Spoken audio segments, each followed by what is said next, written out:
Following on from the first question regarding riba, is it permissible for a Muslim to put his savings in an interest or riba-bearing account or bank for safety purposes if he or she pays the interest that he earns out in charity?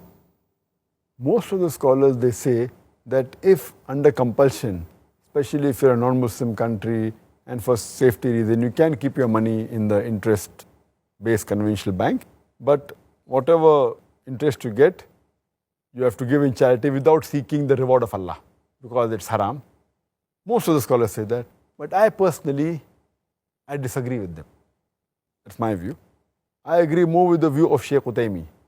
He says that even this is prohibited, because the Quran does not say do not use interest. If the Quran would have said do not utilize, do not use interest, then the verdict was right. The Quran said don't involve in riba. Don't take, don't give. So if you have to give in charity, first you have to take from the bank. So I disagree with that. If you have to stop the system of riba, you have to totally ban this system. We can't say they'll put for safety and then I'll take the money and give on charity. Indirectly, you're encouraging them. Because the moment you open an account which has got interest, you are signing and giving them permission that you are agreeing with interest with riba. That itself is a sin. So Allah's curse will be on you. Allah and Rasul will wage a war against you. Because I ask this question and I say to these people who say that you can put in the bank and give in charity, that suppose I deal in drugs, in cocaine, in brown sugar, and suppose I invest $1 million. Every month I make a profit of $1 million, and the complete profit I give in charity to the poor people. When I asked, is it allowed? They said, no, it's haram. I said, why?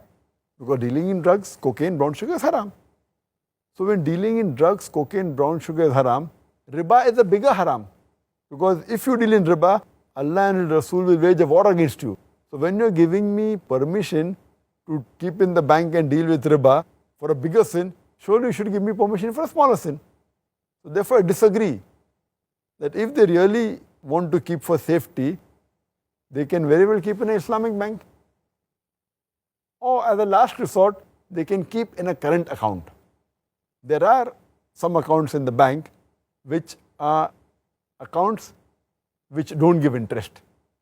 They call it current account. There's no interest at all in that. That as a last resort you can keep, but only keep that money which is required for rolling, because I know that being in different countries, like in India, in UK, you have to deal with checks, etc. So if you're a businessman, keep only that much amount which is required for rolling.